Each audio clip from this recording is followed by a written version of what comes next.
Spice Math. That's right. You add it up, multiply it, man. Spice Math. Okay. A couple things we're gonna learn today. Spice Math. All right. Take some time, educate yourself. Spice Math. That's right. You won't believe it's just math. Come on. Hi, I'm Ruth Doughton. Hi, I'm Aaron Williams. Hi, I'm Brandon Alexander. Hi, I'm Kelvin Doughton. Hello, I'm Lyndon Sincere. We are your Spice Math tutors. You won't believe it's just math. Just math.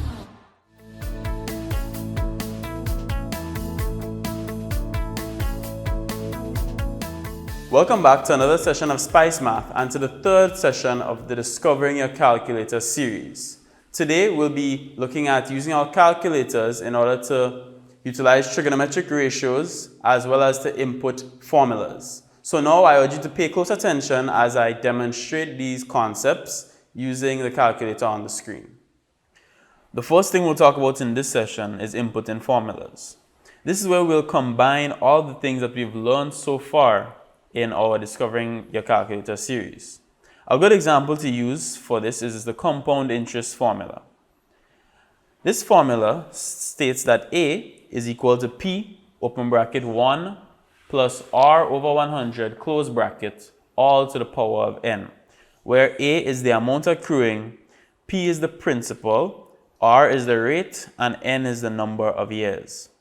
So let us look at an example where the principal is $1,000, the rate is 3% per annum, and the number of years is 2 years. In order to find A, it is important to use brackets and make sure that all of our signs and symbols are in the right place. This is how we would have to put it in a calculator. We put our principal, 1,000, multiplied by 1 plus our rate being R over 100, that's 3, use our arrow button to go down, over 100. We then use our arrow key to move out of the fraction, place another bracket, and we then press our square button.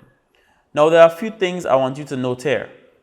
Within the bracket, 1 plus R over 100 was inputted using the fraction function on the calculator. That's inputting R over 100 as 3 over 100. This makes it simpler than working out 3 divided by 100 and then putting it back into the formula as 0.03.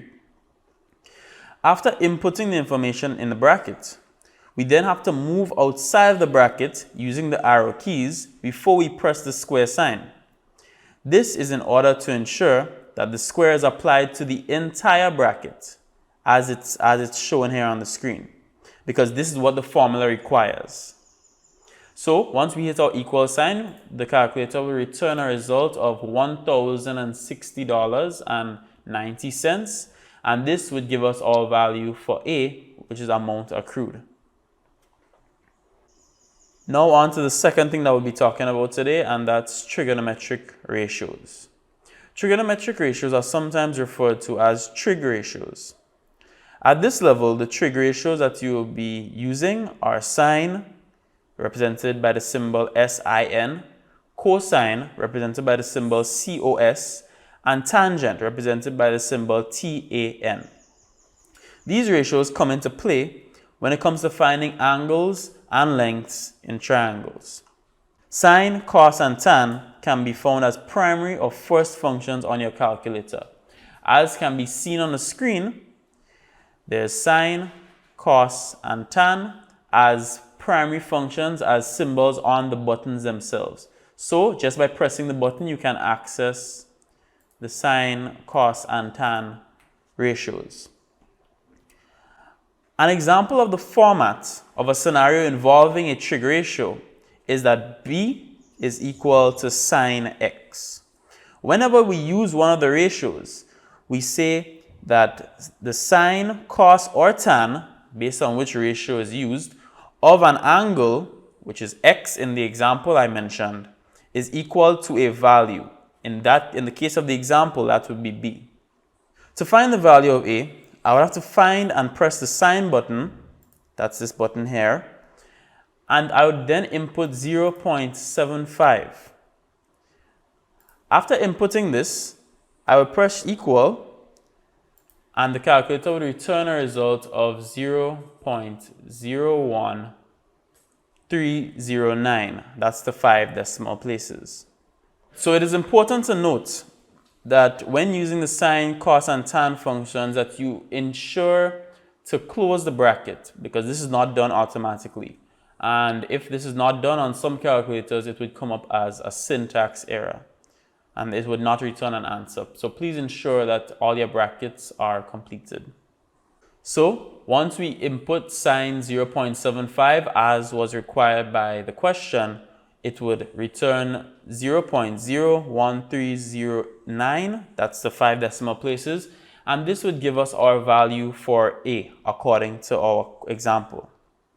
Another concept involving trigonometric ratios is the use of the inverse of a trig ratio.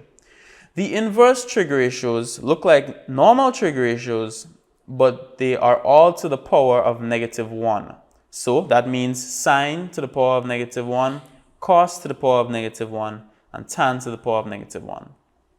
This concept is used in finding the angle involved in calculating a trig ratio.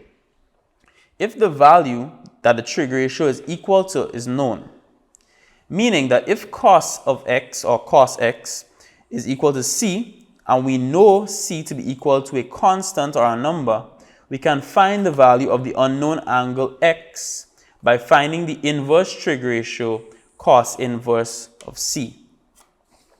On most scientific calculators, the inverse trig ratios must be accessed using a second function or the shift button. They are usually located above the buttons with the symbols for the normal trig ratios, or with the normal trig ratios as their primary functions. So you see above the sine button we have the sine inverse symbol, above the cos button we have the cos inverse symbol, and above the tan button we have the tan inverse symbol. So let's look at an example of using an inverse trigonometric ratio. If tan x is equal to 1, then find the value of x. The value of x can be found by using the inverse trig ratio tan inverse. We simply press our shift button, which allows us to access the second functions if you recall from the first video, and we press the tan button because that will allow us to obtain the tan inverse ratio. After this, we input the constant that tan x is equal to, which is 1, and we close our brackets. Very important. Once this bracket is closed and everything is in order, we hit our equal sign and we get 45. What this means is that if we find the tan of the angle 45, or we find tan 45, then we will obtain the number 1, the constant which tan x was equal to. So this brings us to the end of the third part of the Discovering Your Calculator series. Feel free to go back to the video and pause throughout to ensure that everything is clear to you. So, as I said before, I urge you to continue practicing and to get to know your calculator better to become an even better mathematician.